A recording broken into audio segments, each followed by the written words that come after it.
going on, YouTube? And welcome back for another one.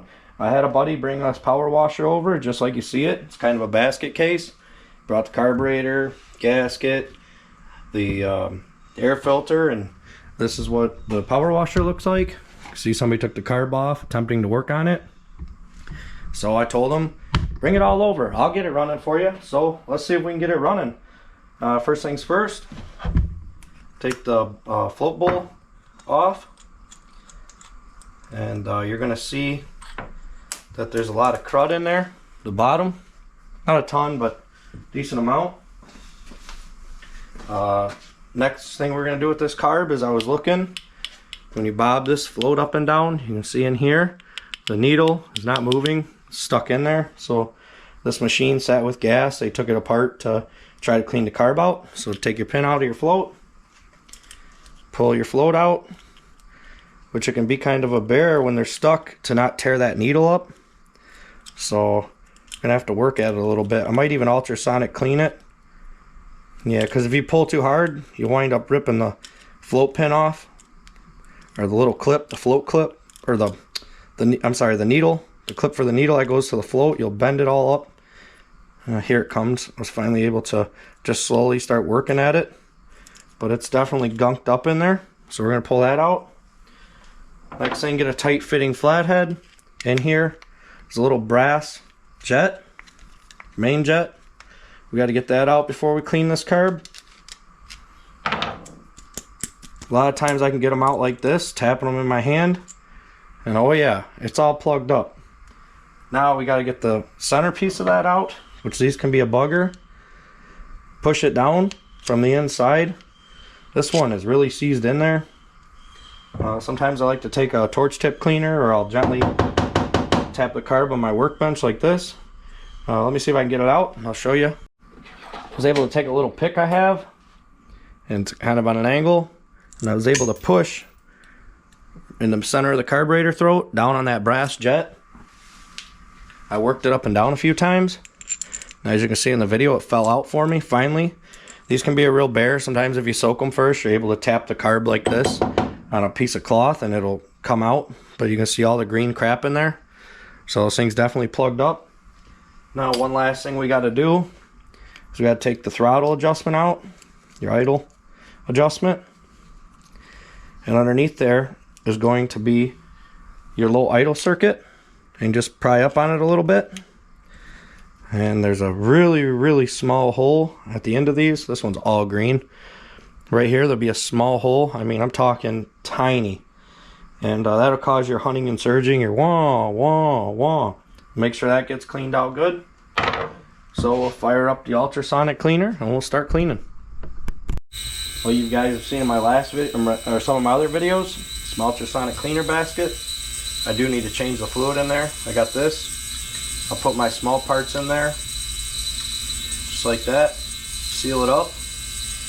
I'll drop my carb in there, my float bowl. I really need to change the fluid on this. And I'll seal up this little basket. I'll throw it in there. And we'll let it sit for probably about an hour. Now that I got everything out of the ultrasonic cleaner, I'll just take me a little bit of parts clean. Clean all the solution off that I run in my ultrasonic cleaner. And then I'll take my blowgun and I'll blow all the orifices out. Like I said, your low speed here, it can be a real pain in the butt to get cleaned out. A lot of times I'll take like a little piece of wire. I gotta see, this one's probably still plugged, so in this video I'm gonna show you how I unplug it. It's kind of difficult. Clean the needle off. I might have to take a look at the seat with a magnifying glass. Gotta make sure that needle rubber isn't pitted or anything, or else it won't seat. And then we have our main jet here. And part that holds it in. Here's the other part here. You can see all the little holes in it. Make sure you blow through that.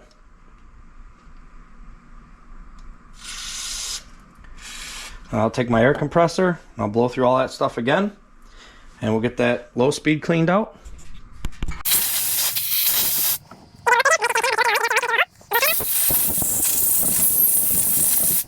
Okay, get this cleaned out. We're ready for reassembly. That's what I meant. I'll take some stranded copper wire and I'll cut the little piece of copper off here. and I'll push it through the low idle circuit. It should just barely fit in there. Got to be careful not to break it off in there. I wish I had a better way. Maybe somebody knows a better way. And then I'll take and I'll blow some air in there. You can feel it. I'll just take and go.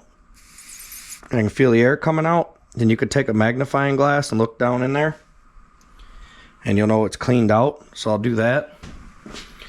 I just got a little magnifying glass, and I can see that there's no obstructions in the hole. It's really hard to see. You're never going to see it on camera. You almost got to put it out in the sunlight. But we're ready for reassembly. Slip the main jet back in first, followed by the rest of it. I got this screwdriver that fits these perfect. I found it years ago, I think at Lowe's. Can't even read the name on it. Oh, it's a Cobalt. Can hardly read the name. I've used it so many times. Turn it in. Line it up. Give it just a little bit, not too tight. Put your low idle circuit in. Slips in the top. Just like that. You'll hear it click in. Put your idle adjustment screw in. With these, when I screw them in, guys, pay attention when you take them out. But if you can see, now you're probably going to be able to see on camera. On the back side of this carburetor, I usually just put the end of this out till I can start to see the first thread come out. So I'll go a little more in. Hope you can see. Go about right there where you can just see the first thread start to come out. Got that in. Now slip your needle on your float. Just like that. Hold your carburetor up. Set the needle down in the hole. Down in the seat. Put your pin in. Verify that your needle is moving up and down and your float moves. Hopefully you guys can see it's moving up and down.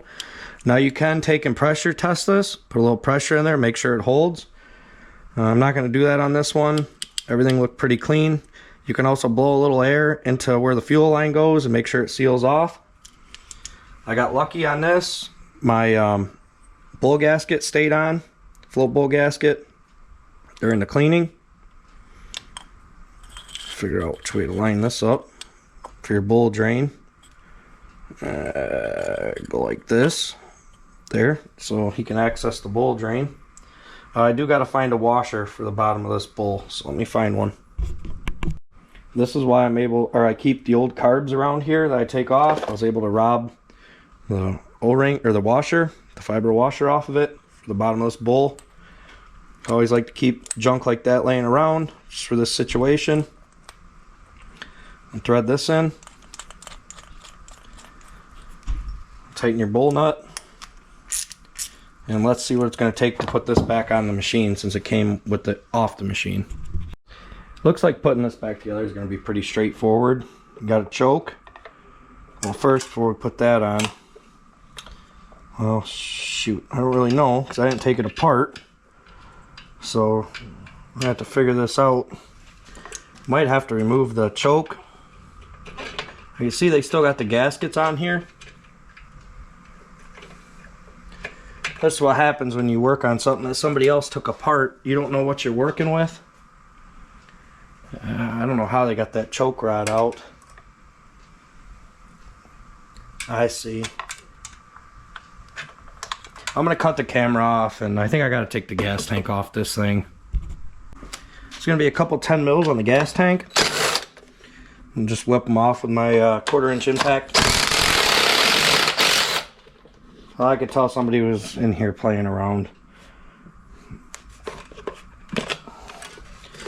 So I'm assuming this is how they got the choke rod out. So I'm going to lift the choke rod out of here. I think I'm also going to have to pull this stud out that holds the tank on. So now that the gas tank's off, we'll slip the carb on. And then we'll put our throttle. It just slides in here. And that little return spring goes down in here. I'll bring the camera up and show you guys in a minute. Sometimes I like to use my little helostats. Gotta be careful you don't bend this all to hell. There we go. Now let me see if you guys can see. Down in here you can see how that goes. Now we gotta pull this out, the stud. It's 10 mil here. I'm gonna need a deep well, or maybe not. Pull this out. And we'll put our choke in like this. And slip it back into its home. And we'll put that stud back in.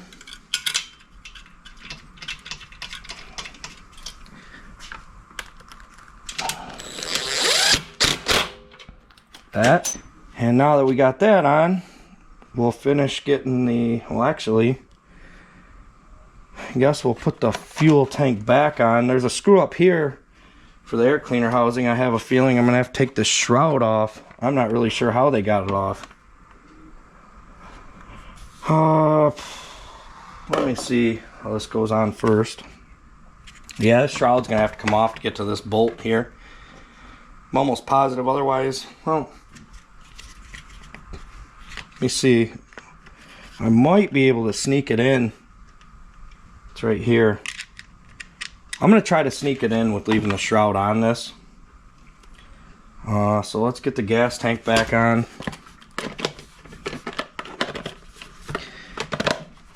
It's always different when you're putting something back together somebody else took apart. You never know what they did.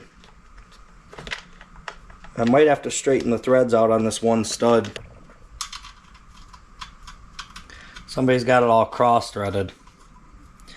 Let me get my dies out and straighten the threads out. The threads on these are going to be a 6x10. And this Chinese metal is so soft I don't even need to use the tool. Just turn it on by hand.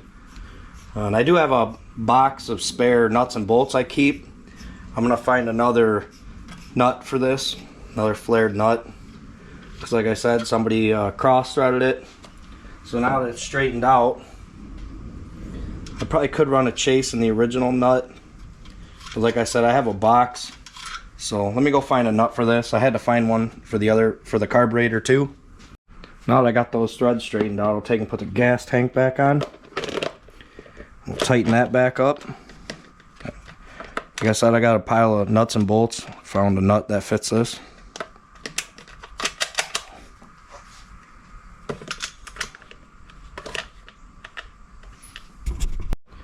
I'm going to remove this top shroud so it's easier to get that bolt in that holds the intake on. They're just Phillips screws. There's 4 of them. I hope. I don't know yet until I get them all out.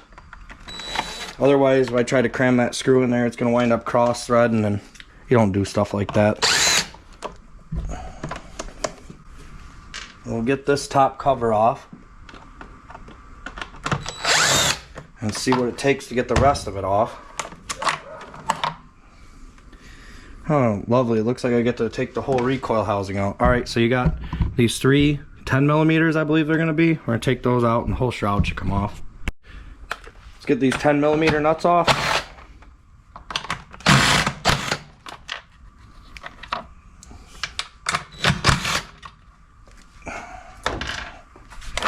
There you go. Now the shroud's off. Now we can put this back together the proper way. There's going to be a breather line. Okay, this is your intake cover right here. And they got this gasket laying here. So you're going to want to pay close attention to your holes in your carburetor that you line this gasket up right. Obviously you can tell kind of by the imprints in the gasket which way it was originally on. There you go. It's going to go in that direction there, you can see. Now we'll slip our intake cover on. Here's your crankcase vent. When you slip this on back here, you got to make sure that vent goes right here. Slip it on.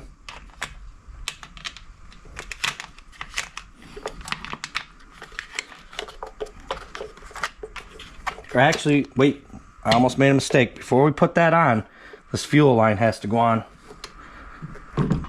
Not forget that. We'll be taking this all back apart. Put that fuel line on. Let me get a pair of pliers. Actually, I could probably just squeeze it with my fingers. There we go. And like I said, we'll get the vent line lined up. Just like that. Verify that it's on. Now you might laugh, I found a couple of nuts, they're a little rusty. That's okay when you're working with what you got here. I believe these are going to be 10 mils. We'll run them on.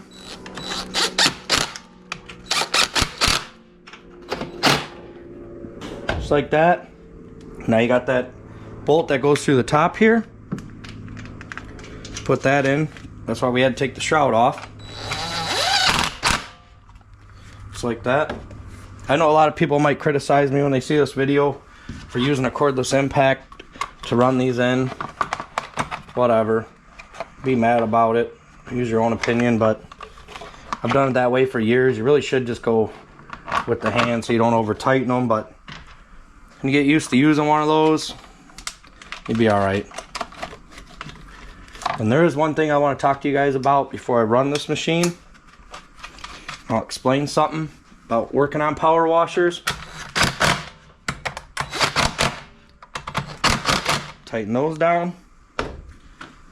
Get this plastic cover back on for looks. That way she's looking good when you're washing everything. Got the Phillips. I'll just run these in with a handheld Phillips. Let me go find one. Tighten these all down. You want to look good when you're out there power washing the house, making the wife happy. The power washer to look good. I'm being sarcastic, by the way. So a lot of times, what I was trying to say before my camera died is it can be a crapshoot when you work on these power washers. In the north, if they freeze, nobody winterized the pump, a lot of times they won't run. They just put them in the garage. Winter comes, water in there. They get it running the next spring or take it to the shop. We spend all this time for a $25 deposit. Get it running, the pump's no good and they won't pick it up. These pumps are throwaways. Now we'll put the air cleaner cover on. It goes on like this. It's got 2 Phillips screws. Just gotta line the screws up with the holes. Just like this.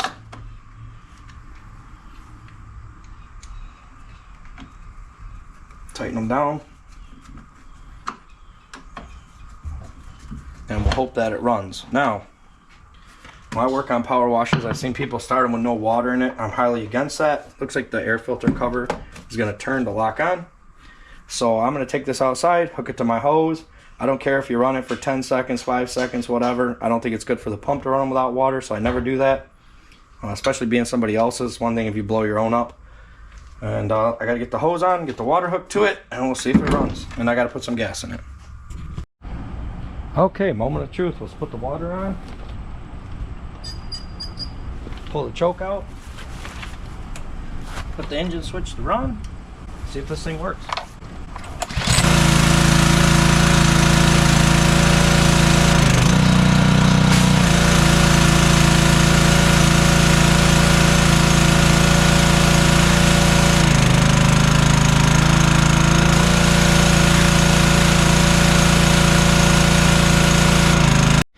Alright guys, just like that, I want to say thanks for watching.